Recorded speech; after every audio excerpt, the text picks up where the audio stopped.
Hello guys, మనం స్పెసిఫిక్గా answer writing practice చూద్దాము. రోజుకు ఒక క్వశ్చన్ డిస్కస్ చేద్దాము.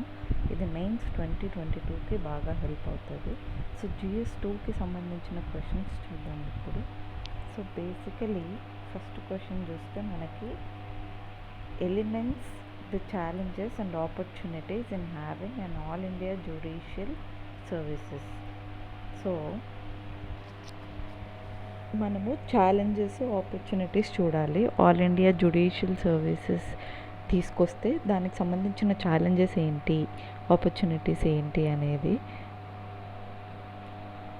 సో ఫస్ట్ ఇంట్రడక్షన్కి వచ్చి చూస్తే ఆల్ ఇండియా జ్యుడిషియల్ సర్వీసెస్ అనేది it is proposed cadre of the judicial offices at the lower levels below high courts. అంటే హైకోర్టు కన్నా తక్కువ ఉన్నవి మాత్రమే మనం త్రూ దిస్ అపాయింట్ చేయొచ్చు అనమాట.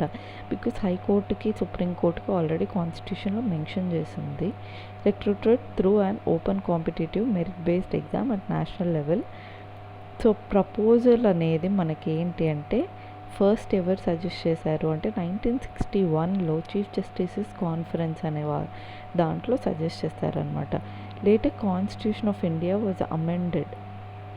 కాన్స్టిట్యూషన్ ఆఫ్ ఇండియా అని కూడా మనము తర్వాత అమెండ్ చేసామన్నమాట. చేసి 1977లో అమెండ్ చేశారు. ఎందుకు అని అంటే 312 కింద ఆల్ ఇండియా జ్యుడిషియల్ సర్వీసెస్ అన్ని ప్రొవైడ్ చేయడానికి. సో బాడీకి వచ్చి చూస్తే కనుక అకౌంటబిలిటీ, ఆపర్చునిటీస్, మనము బాడీలో ఏమేమి చూడాలి, ఆపర్చునిటీస్ చూడాలి కాబట్టి అకౌంటబిలిటీ అండ్ ట్రాన్స్పరెన్సీకి వచ్చి చూస్తే all India judicial services exam will be based on uniform procedure which will make the judicial appointments more transparent. So uniform same మన సివిల్ సర్వీసెస్ లాగా ఉంటుంది. సో మోర్ ట్రాన్స్పరెంట్ ఉంటుంది, అకౌంటబిలిటీ అండ్ ట్రాన్స్పరెన్సీ అనమాట. Merit and objectivity in recruitment. Merit based open exam would bring objectivity. So merit based ఉంటే మనకి ఏంటి అంటే objectivity అనేది బాగా ప్రొవైడ్ చేయగలుగుతుంది. సో మెరిట్ బేస్డ్ అంటే ఇవన్నీ ఆపర్చునిటీస్ అనమాట. సో ఆ మెరిట్ వల్ల recruitment process of the judiciary by reducing discretion and improving quality. So మనకి ఏంటంటే రిక్రూట్మెంట్ ప్రాసెస్లో బాగా అంటే ఈ జ్యుడిషియరీ యొక్క పాత్రని ఈజీగా చేస్తుంది అనమాట. సో ఆ ఆబ్జెక్టివిటీ అనేది మనకి రిక్రూట్మెంట్ ప్రాసెస్లో ఉంటుంది. ఎందుకు అనంటే జ్యుడిషియరీ ఇప్పుడు డిస్క్రిషన్తో అపాయింట్ చేస్తూ ఉంటుంది, దాన్ని రెడ్యూస్ చేసి క్వాలిటీ ఇంప్రూవ్ చేస్తుంది అనమాట. Quality enhancement. Been an open exam with transparent procedure all India judicial services will attract the best talent in Indian legal system. This would enhance the quality of judges. So quality ఎన్హాన్స్మెంట్కి వచ్చి చూస్తే ఇది open exam అవ్వడం వల్ల మనకి transparent procedure ఉంటుంది and all India judicial services అనేది will attract the best talent. Indian legal సిస్టంలోకి బెస్ట్ టాలెంట్ అనేది వస్తుంది. సో ఏమేమి చూసాం, మనకి ఆపర్చునిటీస్ కింద ట్రాన్స్పరెన్సీ అండ్ అకౌంటబిలిటీ పెరుగుతుంది.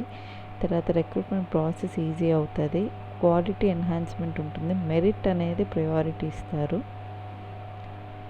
తర్వాత uniformity in India's legal system. So ఇది కూడా సేమ్ యూనిఫార్మిటీ అనేది మనకి ఇస్తారనమాట.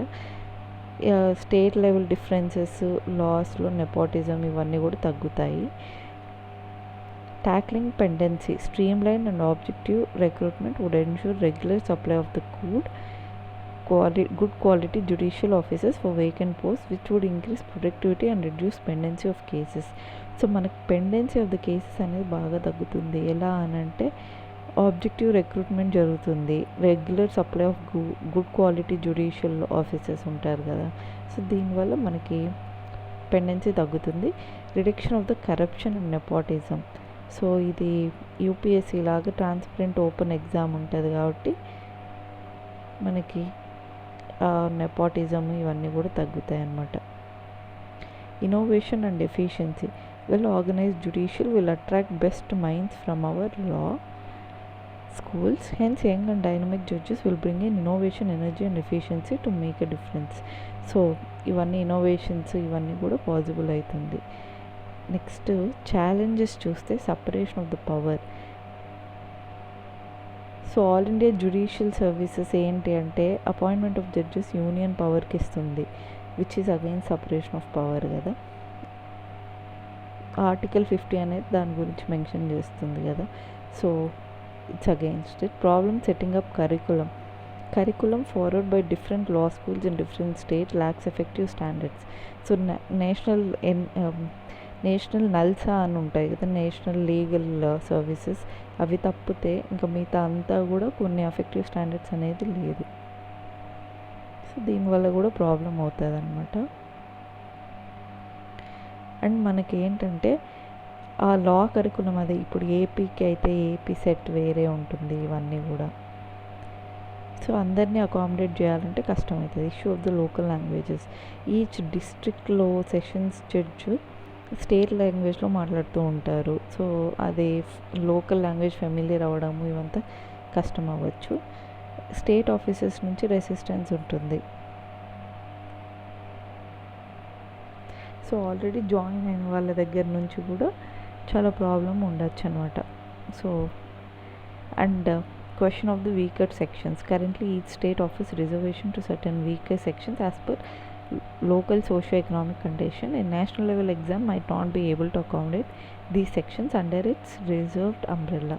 సో కొన్ని స్టేట్లో వేరే ఉంటుంది, సెంట్రల్లో వేరే ఉంటుంది అనమాట రిజర్వేషన్ అనేది. సో వాళ్ళని అకామిడేట్ చేయలేకపోవచ్చు. అండ్ లోకల్ లాస్, కస్టమ్స్ ఒక్కొక్క దాంట్లో ఒక్కొక్కటి ఉంటుంది ఇండియాలో. సో ఇది అడ్రస్ చేయలేకపోవచ్చు. Not surety of vacancy filling. Argument that the centralisation of recruitment process leads to faster process to fill vacancies is contested. For example IAS ఉన్నాయి కదా, వేకెన్సీ రేట్ ఆఫ్ 22% ఉంటే ఇండియన్ ఆర్మీ ఆఫీసర్ వచ్చేసి అక్కడ it is short of nearly 7,298 officers. So argument ఏంటి అంటే centralization of faster process to fill vacancies is contested. అంటే దాన్ని అబ్సల్యూట్గా ఖచ్చితంగా చేస్తారు అనేం కాదు. ఎందుకు అనంటే యూపీఎస్సీ చేస్తున్నా కూడా 22% వేకెన్సీ ఉంది. Conclusion. Supreme court is also supportive of the idea of the AIJS as in its second judgment of 1991 and 1993. It suggested formation of All India Judicial Services. Hence, it is a need of the hour to bring all stakeholders on board and form the basis of an efficient justice imparting machinery through AIJS. So conclusion మనము ఎలా రాసుకోవచ్చు అని అంటే supreme court judgments గురించి. So 1991, 1993లో supreme court judgments కొన్ని ఉన్నాయి కదా, వాటిని మెన్షన్ చేస్తూ మనకి it is need of the hour అనమాట. అంటే అందరూ ఎఫిషియంట్ జస్టిస్ మిషనరీ ఫామ్ చేయడము అనేది. Thank you.